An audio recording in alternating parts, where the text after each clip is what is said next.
धर्मर मासरे खाउछंती कि आमिष आमिष खाउथिले होई जांतु सावधान मिलिबो सांघातिक जम जंत्रणा भगवान देबे सांघातिक शास्ति।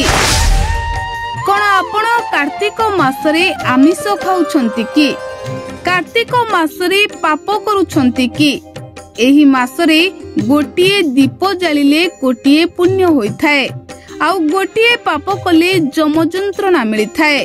कारण हिंदू धर्म रे कार्तिक मास को धर्मर मास बोली कुहा जाइथाए। कृत्तिका नक्षत्र युक्त पूर्णिमा पड़ुथिबारु चांद्र मास को कार्तिक मास कुहा जाए। यार पूर्ववर्ती मास को आश्विन एवं परवर्ती मास मार्गशीर मास होइथाए। नारदीय पुराण मते मास मध्यरे कार्तिक मास हेउछि श्रेष्ठ मास।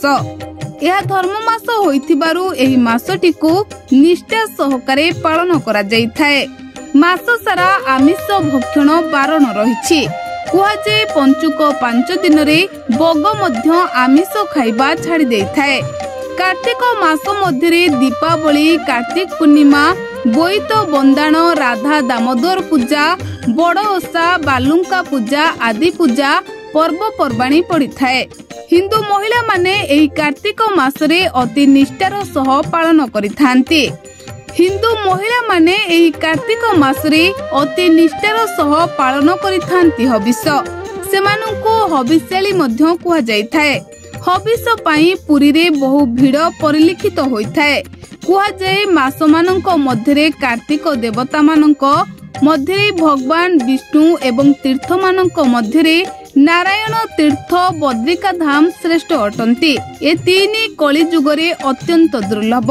तेबे आसंतो वर्तमान जानिबा जेउ माने धर्म कर्म को न मानी कार्तिक मासरे आमिष भक्षण करिथांती सेमानंक सह कोन घटे।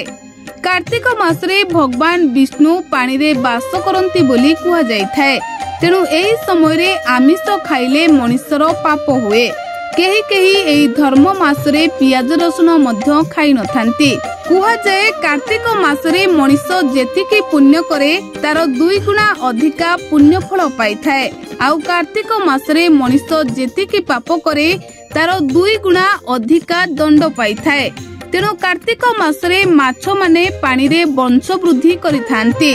एही समय रे आमिष खाइबा द्वारा सेमानक वंश वृद्धि रे बाधा सृष्टि हुए, जहा फल रे मनुष्य को एक विराट बड़ पाप लागि थाए। सेही भली कार्तिक मासरे माछ मानंकु रोग धरे। तेणु मध्य कार्तिक मासरे आमिष खाइबा को बारण करा जाइथाए। तेबे जेउ माने कार्तिक मासरे आमिष खांती सेमाने वार्धक्य समय रे एहिठारे अनेक जंतुना भोगी नरक को यात्रा करिथांती। तेणु कार्तिक मासरे भूल रे भी आमिष खांतु नाही। एही कार्तिक मासरे आपण जेतिकी धर्म करिवे आपणकु स्वर्ग प्राप्ति हेबो। Bureau report BNS live.